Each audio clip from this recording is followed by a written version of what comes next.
Hello everybody, and how's it going today? Glowplasma231 here, back in data about Kagurabachi, chapter number 71. This chapter is titled Contest.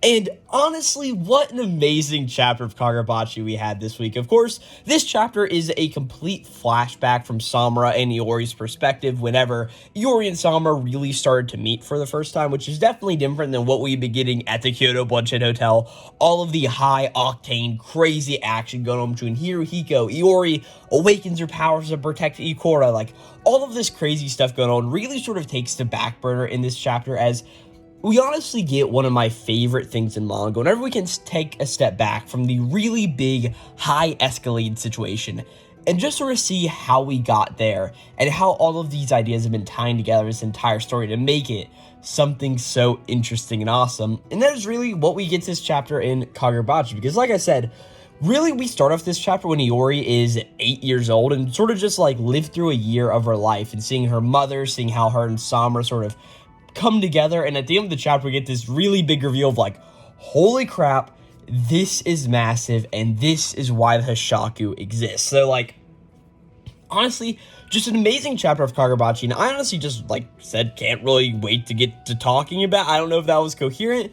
Let me say it again, I really can't wait to just talk about this chapter of Kagurabachi because it was just so incredibly awesome, right? So really, before we get into talking about this chapter of Kagurabachi, like I said, we need to talk about what happened last time in Kagurabachi chapter number 70. And last time we had this really awesome, like almost sort of cinematic chapter, really detailing the E.M.M.I White Purity style. We got to look at the ancient, or we honestly don't know if he's ancient. We don't know how old this guy is, but Itsuro Shirakai, I think that was his name if I'm not mistaken, pretty much the guy who created the E.M.M.I White Purity style, pretty much understand all of his sort of things about like, hey, this is why I created the style. I thought like, hey, the way that you win is fastest equals strongest, so I developed these certain stances and everybody laughed at me, but hey, all of them are dead now because I cut them down in this really awesome moment of like, man, this guy is really, really cool, right?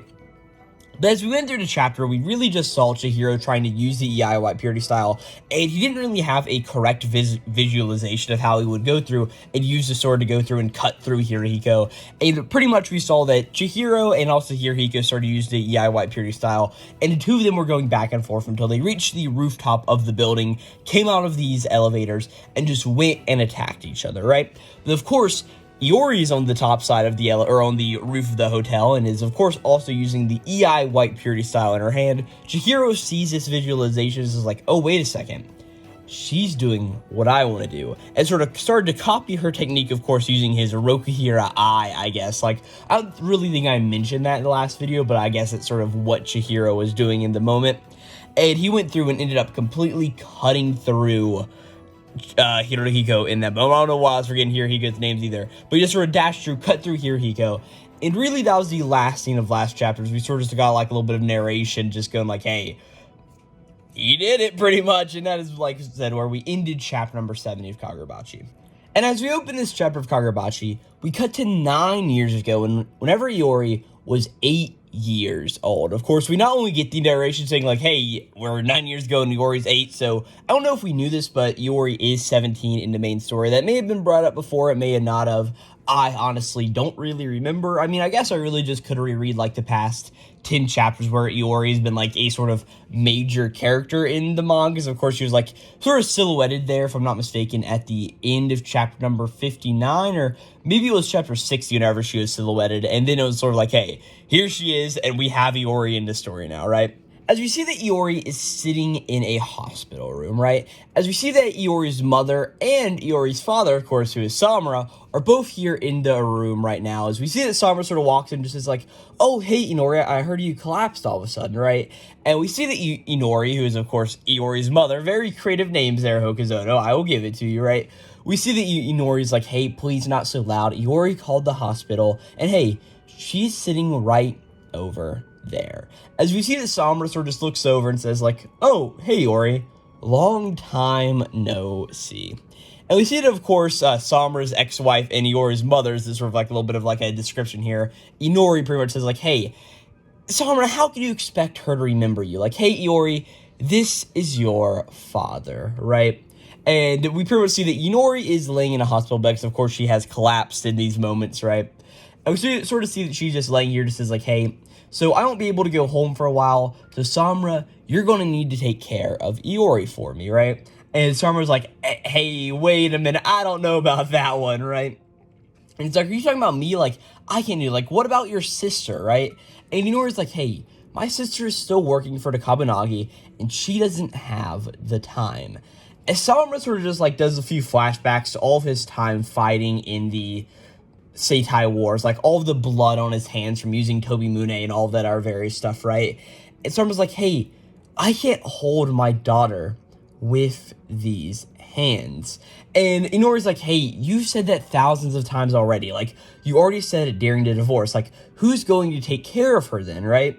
And he's like, hey, she is your daughter, Samura. And Samura's like, yeah, that's exactly why I can't hold her. And we see that Inori's like, hey, whatever. At times like this, he's like, hey, that's enough. Let it go. It's time to look forward, not back. And we see this sort of resonates with Samura. He's sort of like, yeah, I guess that's the case. As we cut outside the hospital, as we see that both Iori and Samura are walking home. And as the two of them are sort of just walking through the streets, we see there's a bunch of, like, really awkward silence between the two, because, of course, it's like, yes, this is Samura and his daughter, who he really hasn't had any contact with in a very, very long time, right? But as we're sort of just walking through the streets, Samura's like, hey, Iori, I need to make a stop, right? And we see that as we're walking through here, they come up onto a dojo, right? And as we sort of enter the dojo, we see it's where Samura and Iori both enter. We see there's a bunch of various guys here, all with, like, kendo training sticks or training swords, wherever they are. So we're just standing here, a few lazing around. As you see, it's like a true and proper dojo, right? As you see one of these guys is like, oh, Mr. Samura, welcome. Like, hey, we weren't expecting you today, were we, right? And Samura's like, hey, guys, like, really, I just came in. I wanted to introduce you guys. Hey, this is Iori. And they're all like, wait, Mr. Samura, you have a daughter? Oh my god, this is crazy, right?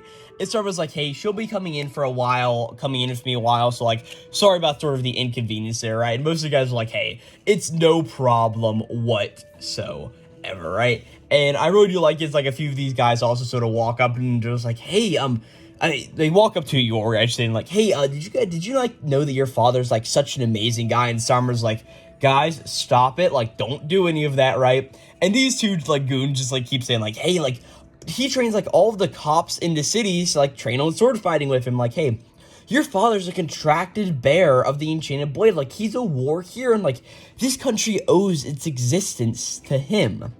And Iori's sort of just, like, sitting here and, like, really not taking any of this stuff that these guys are telling him, like, how awesome her father is.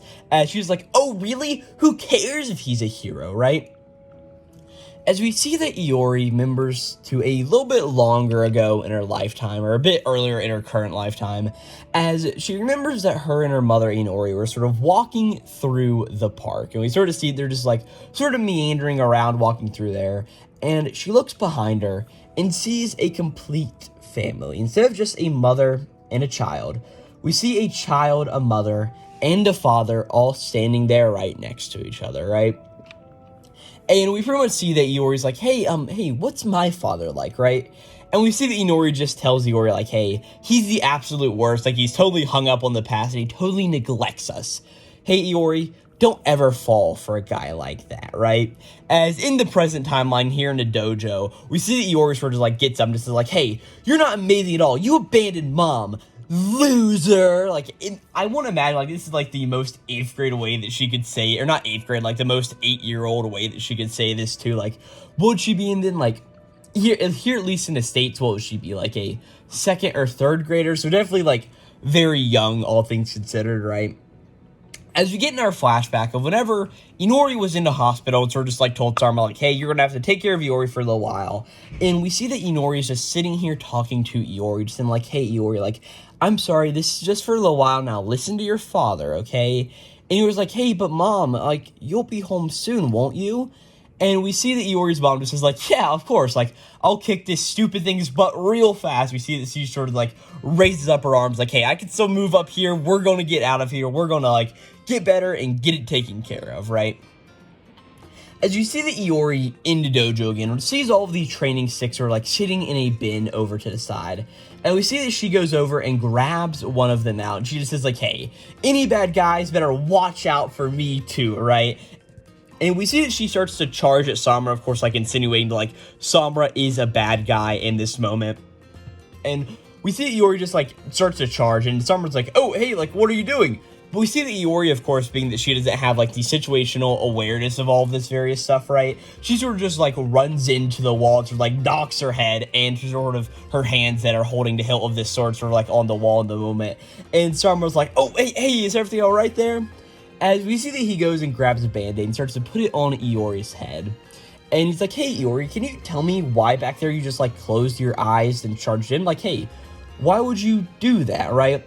And we see that Iori's like, hey, well, you should fight as on the same level of the enemy, right? And of course, like, hey, Samura is blind, so of course it would reason, like, hey, Iori would think that that'd be, like, a massive, like, weakness to him, like, and it's also really funny that during all of these moments, like, we see Samura look towards Iori at the beginning of the chapter. We see the two of them, like, clearly talking with each other. We see that Samura knows exactly where to put the band-aid on Iori's head, like, I just find it really funny, like, it seems like, yes, while Samura is blind, it really just seems like he can completely see everything around him, which is just really funny just sitting here and thinking about it to me, like, wow, like, yes, it does make sense why in the context of the story, like, it does, and, like, as we get referenced here in a second, like, Samura even says, like, hey, you shouldn't try to imitate me when I've been blind for years, like, I've the ears and nose of a beast at this point, right? But it's still really funny to think about the whole idea, like, yeah, Samura is just blind, but he's acting like he can see completely, right? So pretty much, yeah, Samura then just says, like, hey, like, that's a very admirable sentiment, Iori, but, like, hey, you should try to imitate me, I've been blind for years, says all that various stuff there, right? As Iori's just like, oh, I don't like this, but also in her mind, she just thinks, like, wow, impressive, right? As you see that she sort of just starts to get up and storm off, just saying, like, hey, did I just have to train really, really hard? Like, nah, boo-boo, you can't catch me. As you see that Iori sort of just starts to walk off and just sort of run away in this moment, right? And Stormer's like, oh, hey, Iori, like, what are you doing, right? As we eventually see that Iori just goes and runs into something else, and we just get, like, a little bit of a clonk sound effect, right? As we cut back to the hospital room, where we see that sort of Inori is, like, sitting in her bed. We see that Samura is on his knees in front of the bed, like, almost praying to Iori. As Inori's just like, hey, you're not supposed to let her get hurt. Like, that's basic parent-child stuff, right? And we see that Samura's just getting scolded in a moment. He's like, okay, like, I understand, right? And we see that Iori's in the background and sort of laughing into her hands about, of course, her mother scolding her father like a child in this moment, right? It's just a really, really cute scene of the chapter, right? At this point, we cut a little bit into the future once again, where we see that both Samura and Iori are sort of sitting up on the kitchen counter, both trying to prepare dinner for each other, right? And during the process of this, we see that Iori has a little bit of an idea, right?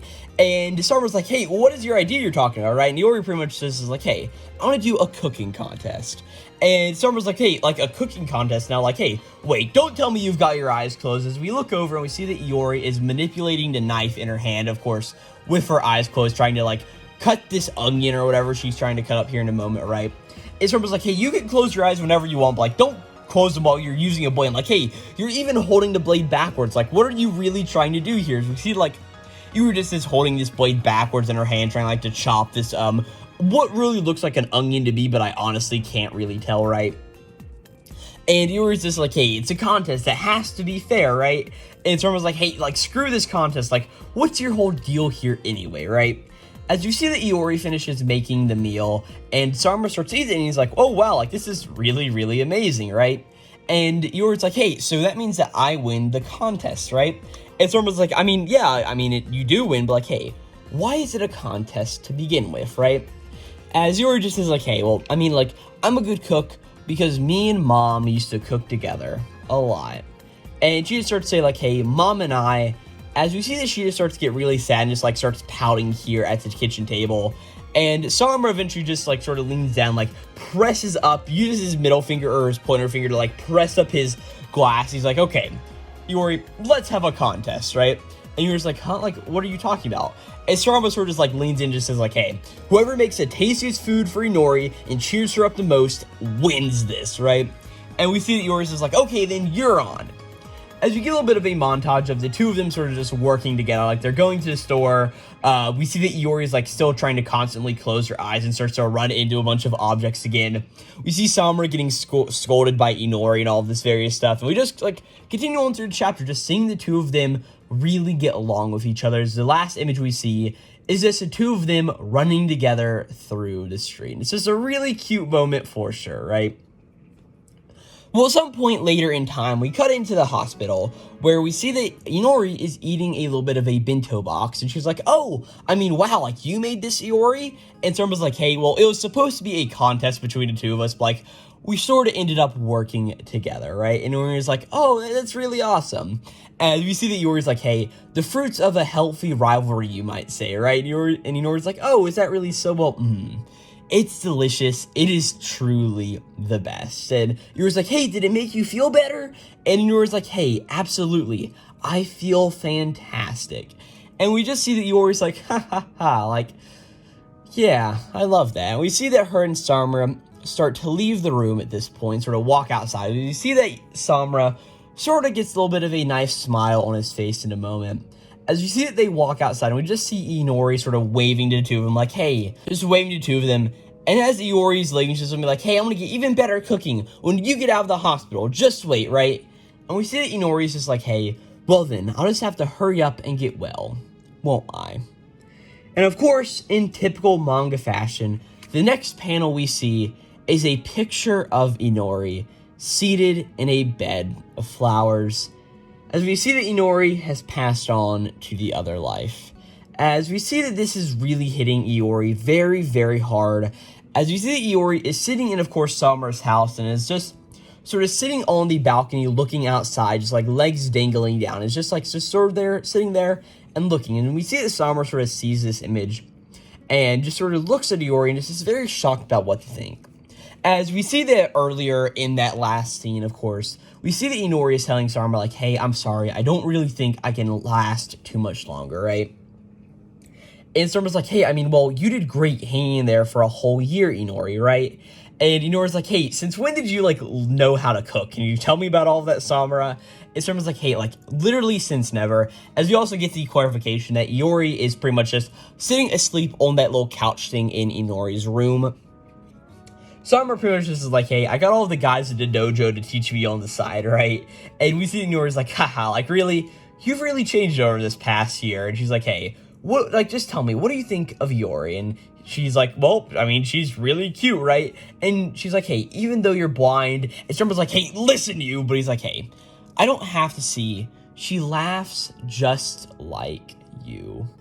And Samura thinks back to whenever Iori said something earlier in the chapter, of course, whenever they first went to the dojo, and Iori's like, hey, you abandoned mom.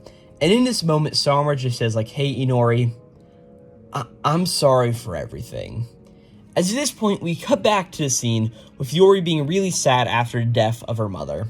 And Samura comes down and sort of, like, starts to sit beside her and says, like, hey, Iori, like, hey, how about we call a truce on all of that, right? And I really love how we see that Samura uses, like, hey, no, like, how about, he doesn't say that, he says, like, how about we call it a truce, which is just really just a really natural thing to say, and it's, like, really just how I would characterize Samura already, right? As we just see that Inori was saying, like, hey, I wish I could see her grow up, and, like, hey, remember, look forward, not back. And in this moment, we just see that as Iori is crying, we see that Samura comes over, sits down beside her, and reaches out his hand and puts it on her shoulder and just sort of pulls her close into him as he just sort of sits there with his daughter in this moment as he just thinks like, hey, Inori, I'll watch over her for you.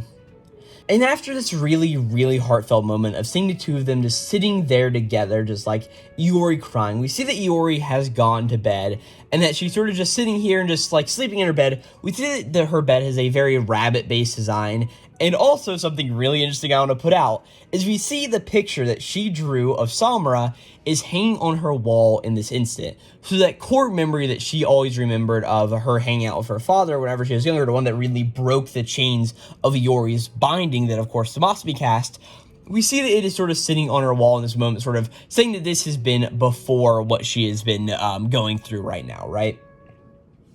Well, we see that as Iori is sleeping on the inside of the mansion, we see that Samura walks outside to go through and smoke a cigarette, right? As we see that he sort of goes through and starts to put one in his mouth, and all of a sudden he sort of just like sniffs his ear, just kind of like, what's going on around here? And Yuri says like, oh, like, hey, who are you? As we see that there is somebody who is in a very nice suit, walking towards Samura, sort of walking through the gates of his house, right? As we see that this is none other than Yora, as Yora's just like, oh, pleased to meet you, Seichi Samura.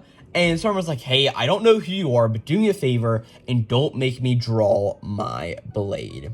And we see that Yora's just like, oh, for the future, huh? Well, don't worry. We're just here to talk about the sins you lot committed and the disaster that will befall this country as a result a few years from now. And that is where we end this chapter of Kagurabachi on a, oh my gosh, what was this? We had such a cute chapter, like, hey, this is Iori and Samura really coming together, getting used to each other, like, having this really nice moments between these characters, to eventually having the leader of the Hashaku, Yura, just appear and be like, hey, I want to talk about what the sins you guys committed were and the disaster that is going to happen a few years from now. It's just like, oh my gosh. As, of course, the final panel that we see is just all of this chaos being wrought pretty much in the future timeline with like all of these buildings being destroyed and all of this plant matter growing over all of them. Of course, having to deal with the Magatsumi or the Shinichi Enchanted Blade, of course, that the Sword Master puts into use. It's really just like, wow, or the Sword Saint, really whatever you call him based on whatever translation you use. I honestly think that Sword Saint is like the coolest name for the guy, like, hey, I am the Sword Saint. I just think that sounds like really sort of badass in a moment, but either way, great chapter of Kagurabachi here. I really just love going through and seeing the relationship between Samura and between Inori going through. And being this is probably going to be the one time that we see Inori in the series, also just seeing how Samura and Iori sort of like warm up to each other and why they had that such strong of like a father-daughter bond. Also to bring into this, it seems like the current caretaker of Iori that we saw in, what was it, chapter number 61, where we sort of like saw her everyday school life or whatever it was before Kogiri came up and just did like, hey, I want to take you for the Hishaku stuff, right? I don't even know if that's how Kogiri talks, but either way, that whole idea of like, hey, well, currently we know that she's probably living with her aunt who did work for the Kabunagi, but we're really just not so sure. Of course, saying like, hey, the person who Iori is sort of calling her mother now isn't really her mother because her mother is sort of already dead. But it also sort of does reason to make sense because, of course, the end of last chapter was Iori pretty much being like, hey, and then she remembered everything and sort of like getting the flashback after that. I really do like how this flashback went through. Of course, the chapter title is titled Contest, of course, referencing all of the various contests that both Samura and Iori sort of had with each other, going back and forth and all that various stuff. Really, I just love seeing how Iori sort of like reacts to everything, like being this bratty sort of like 8-year-old and sort of like just going through and like being like, hey, you didn't love mom enough, you abandoned us, like you're just a big fat loser. And also, I love the trope of Iori just like closing her eyes every single second and just like running into all of the various objects. Because I mean, it happens like what? Once, twice, 3 times, 4, like it happens at least 4 if not 5 times. If you were just like having your eyes closed, doing all of these like regular mundane things, it's just really, really nice to see. And like the whole thing of like Inori being like, hey, very much thank you for the bento. And honestly, the character building moment of just understanding and seeing Samura when whenever Inori's like, hey, you didn't know how to cook, did you? And Samura's like, hey, like I got taught because I wanted her to grow closer to my daughter, to make her and also you happy in this moment. It's like, yeah, it just really, really hits home. And it's just like, man, I love seeing the character development that Samura went through, and as much of an enemy as he may be, of course, trying to go through and kill all of the other contracted sword bearers, it's just going through and truly showing, like, how do I put this?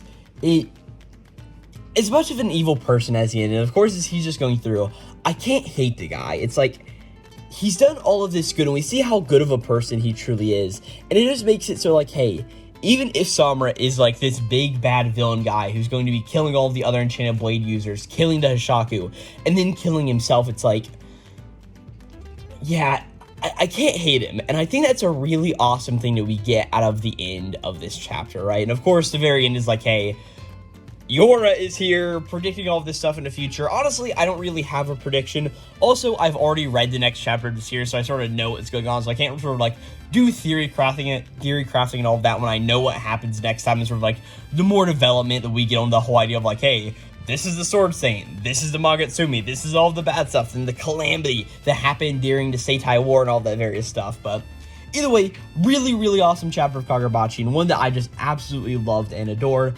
This would probably go down as one of my favorite Kagurabachi chapters ever, right? Like, I don't really know if we've had that Kagurabachi chapter where it's like, hey, I'm going to sit down and I'm going to remember this chapter for the rest of my life. Like, I specifically remember whenever I was reading My Hero Academia, whenever chapter 302 came out, I read it and I said, wow, this is going to be one of my favorite chapters of this series for sure, because like we just got so much stuff in that chapter, and like I even recorded a video back on it back in the day with the whole My Hero Academia review series I had going. Like, if I'm not mistaken, that was like even one of the longer one of those that I did, because like, hey, back in the day, I don't know if you guys noticed, but I did My Hero Academia chapter reviews, and honestly they were really short, and honestly, I'm gonna be real, not that good. Like, I am fine with admitting that. Like, I did them for a while, but like it was just me sitting down, like really no production to them, right? But like, yeah, just looking at like, yeah, that video was 12 minutes in contrast like the normal like 10 one of those really took me to make, which is also crazy, sort of just like sitting here thinking like,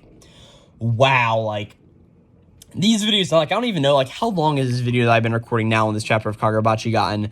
Like, yeah, this is almost a 30-minute video, minus a few cuts that I've had to make so far. So it's like, yeah, just sitting here and going through this, like, it's just so crazy to think about that. But like, either way, really good chapter of Kagurabachi, and one that I definitely liked for sure. So again, if you guys like this chapter review of Kagurabachi, again, this was chapter number 71 titled Collapse. And hey, I've got plenty of other Kagurabachi chapter reviews up on the channel. I mean, there will not only be a playlist linked in the description of this video, but also an end card on this video taking you to the general Kagurabachi reviews playlist. I've been covering this series since like chapter number 45 or something, so I've got a little bit of a backlog. So if you guys want to hear my thoughts on like chapter 53, for instance, hey, I've got it, and you guys can go check out that video right there. I mean, that was a big chapter, like, hey, Chihiro went through, used off his abilities, and thoroughly cut the arms off of Hirohiko, because that did happen at some point. It's also like weird thing, like, man, we're on chapter 71 of Kagurabachi, like, oh my god, that's so crazy, right?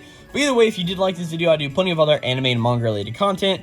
Right now, I'm really just catching up on a bunch of various manga reviews, pretty much, right? Like, that's just sort of what we're doing right now. But really, eventually, we'll be getting back into all of the anime stuff. And there's some anime series starting up soon that I covered in the past. So I want to be able to cover the current seasons of them, along with, like, finishing up the old season. So all of that stuff, variousness out of the way. Thank you guys so much for watching, and I will catch you guys next time for chapter number 72 of Kagurabachi. Again, this was chapter number 71, titled Contest, and yeah, great chapter. Thank you all various Bocce Bros for watching this video, and I'll catch you guys next time. This is Glowplasma 231, signing out.